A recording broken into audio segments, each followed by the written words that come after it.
Hi everyone, let's talk about IHE actors today. Here is the formal definition of an IHE actor. Notice it says information systems or components, so the PACS could be an actor, or the service that archives images could be an actor. An actor can be a system or a service. There are many actors across many systems, but for now let's just focus on a few related to the PACS system. There are more than these 5, but we will use these 5 just to get the idea of what an IHE actor is. Acquisition modality. It's pretty simple. A CT scanner or a nuke medicine camera would be examples of an acquisition modality. Image archive. The PACS image repository would be an image archive. Image creator is a little more complex. A good example of an image creator would be the CT review station where 3D reconstructions are done and then sent to PACS. Image display. The PACS system is an image display actor. Image manager. To understand the image manager, you need to know that most clinicians don't view their images on PACS. They view the images through links in the EMR. The image manager is a web service in PACS that connects the URL link in the EMR to the actual images in the PACS database. An actor can be a system, but more commonly it's an automated service like the image archive service or the image display service. Since an actor can be a system, a given information system may support one or more IHE actors. An actor exchanges data with another actor, and these are called transactions. Each actor supports a specific set of IHE transactions. Transactions are exchanges of information between actors using messages based on established standards such as HL7 and DICOM. Each transaction is defined with reference to a specific standard and additional detailed information including use cases. Use cases are just what task needs to be accomplished. This is done to add greater specificity and to ensure a higher level of interoperability between systems. Let's look at the first 3 RAD transactions to get the concept of transactions. Patient registration is transaction RAD-1. This transaction involves the patient information, including demographics, captured at the point of the encounter. This may occur when the visit is scheduled if that precedes patient arrival at the institution. The transaction is used for both inpatients and outpatients. This is a visual representation of the patient registration transaction. ADT comes from the patient registration department. The order placer actor is typically in the HIS, and the department's system scheduler would be in the RIS. Note, IHE suggests the trigger events supported should be A01, A04, A05, A11, and A38. Placer order management, transaction RAD2. This transaction is used by the order placer to place a new order with the order filler. It also allows the order placer to cancel the order. For the order placer asserting compliance with HL7 version 2.5, this transaction is used to change an order with the order placer. If the order placer is compliant to HL7 version 2.3, to change the order placer would cancel the initial order and place the new one.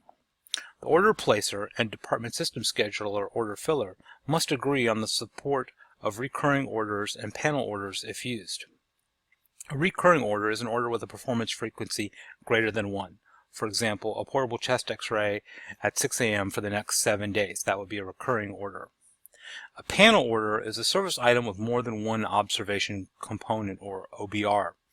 For example, a nuclear cardiac study that has a cardiology component and a radiology component that are typically reported separately would be considered a panel order. Again, this is a visual representation of how the transaction works. In HL7 version 2.3, you cannot alter an existing order. When you modify an order, it cancels the old one and places a new one.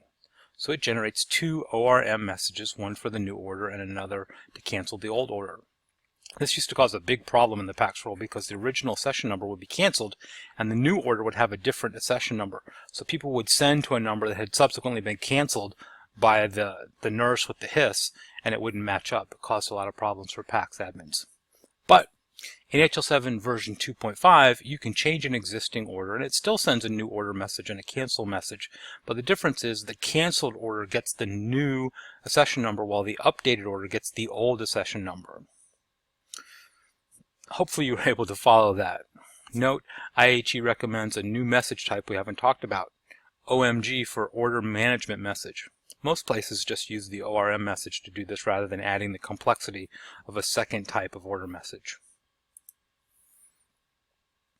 Order Filler Management, Transaction RAD 3. This transaction is used by the order filler to inform the order placer about the orders it creates and cancels, including the status of orders it is fulfilling. A one-to-one relationship between the placer order and filler order should be maintained. In plain terms, the order filler lets the order placer know what happened to the order, whether the study got done or it got canceled. Now let's look at some DICOM transactions. Modality Images Stored, Transaction RAD 8. In the Modality Images Stored transaction, the acquisition modality sends the acquired images to the image archive.